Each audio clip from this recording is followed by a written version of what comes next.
going to check out a Dodge Challenger. No start. I don't know why this thing won't start. It says it just spins over and no start. Well, I'm out here. It just came off the tow truck. So, first things first, let's verify the complaint. And the only way to do that, only way to verify a no start is to actually try to start it. All right, here we go. Let's see what we got. Push start setup. Got the key right here. All right, here we go. Nothing. And that kind of sounds familiar. That type starting sounds familiar. So what I'm gonna do, ladies and gentlemen, is I'm suspecting a lack of fuel. You know, you need a couple things to start, and one, most definitely, you need to have fuel. Okay, so what I'm gonna do is pull the intake, and I'm gonna try to shoot some starter fluid down there and see what happens. Because so there's a couple things you need to start, man, and most definitely one of them is fuel. So what I'm gonna do is pull the intake out. I'm gonna take the intake off and spray some starter fluid down there and see what happens. Now, hypothetically, if it start, does that automatically mean you need a fuel pump? Absolutely not. But that's the first thing that people tend to write up and replace.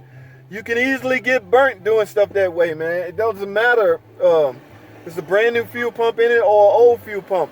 It has to have a power supply, a power source, and a ground in order to operate. So do not go by just the mere fact that you spray some starter fluid down an intake and the car start, that it automatically needs a fuel pump. That is not the case, people. Make sure you check for a power supply and a ground at the fuel pump, okay? Because you can easily not have power supply and a ground, causing your no start. And just say you put a fuel pump on it, you try to start it and still don't start, okay? So try to get out of the habit of that is the old way of thinking. With the event of things like skim modules and computer start and start override, all that stuff, a lot of that can play a role in you not getting power source and the ground to the fuel pump. That sounds like the older model car, skim. Skim, if it sees somebody trying to take your car or steal your car, or it's activated, it will snatch away that power supply and that ground. Actually, it snatch away the power supply from the fuel pump. Okay, so you will still crank, but you won't start.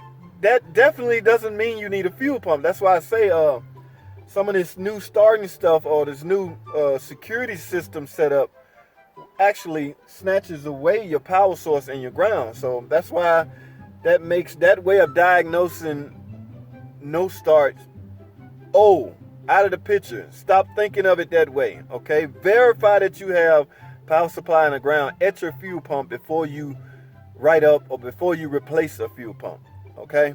And so that's what I'm gonna do on this one, man.